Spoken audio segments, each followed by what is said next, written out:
The house kept changing. Men came in batches and left, but one man stayed long enough to learn from them all.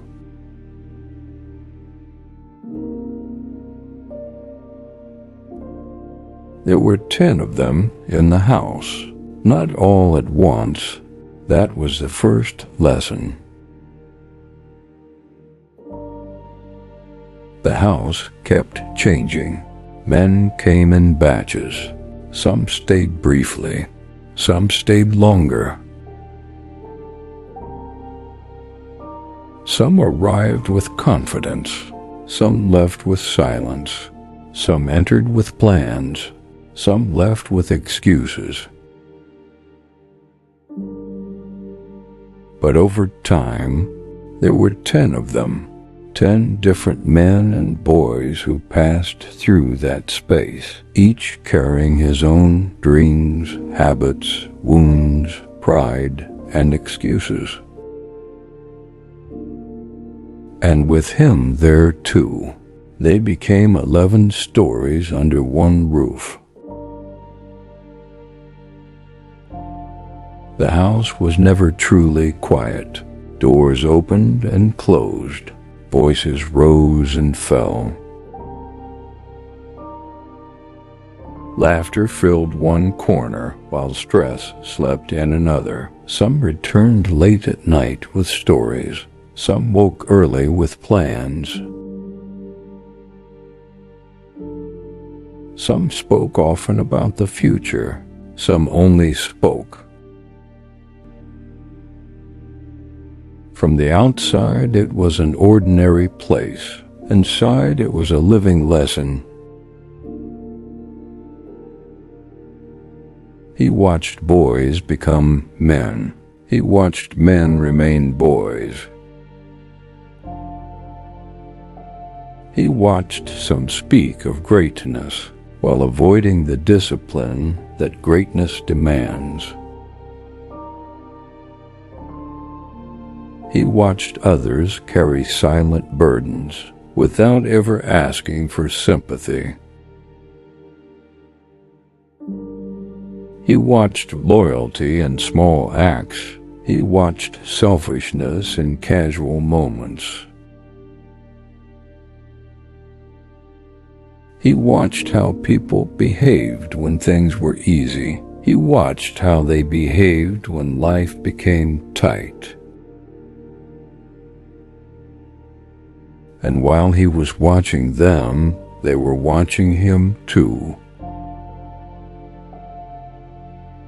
Some saw him as the struggling one. Some saw him as the quiet one.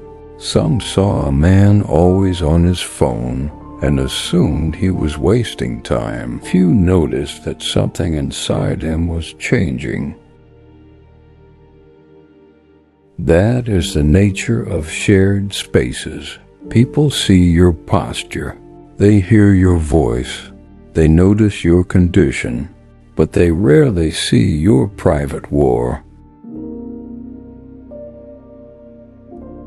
Then life began doing what life always does. It started separating paths.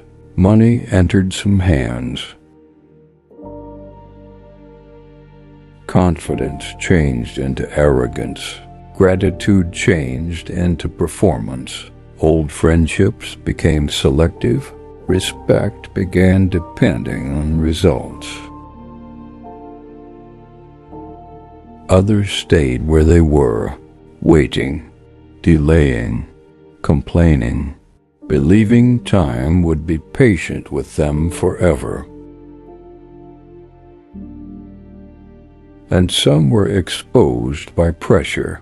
Because hardship has a way of removing decoration. It shows who can think, who can lead, who can adapt, who only talks. He did not hate any of them. He simply understood.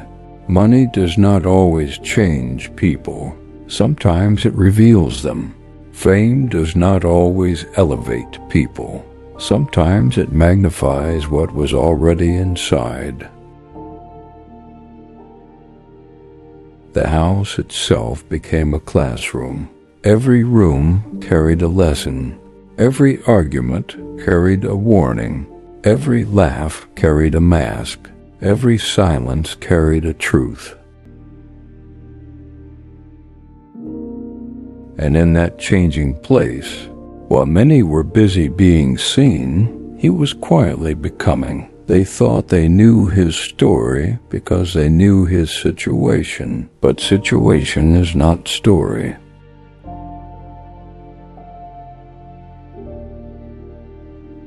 One day the house would empty. Some would leave proud. Some would leave lost.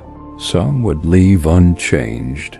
And he would leave with something they could not easily recognize: vision. Because before success ever touched his name, life had already educated him in a house full of men. In the end, he tried to be good to everyone he lived with. No matter who entered that house, he treated them with openness. He brought warmth into the space, meals, conversations, laughter. What was once just a shared apartment slowly began to feel like home. Different sets of men passed through that place, not all at once, but over time.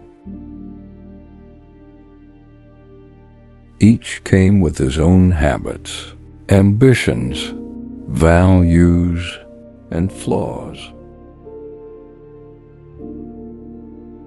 And through every batch, he adapted, observed, learned.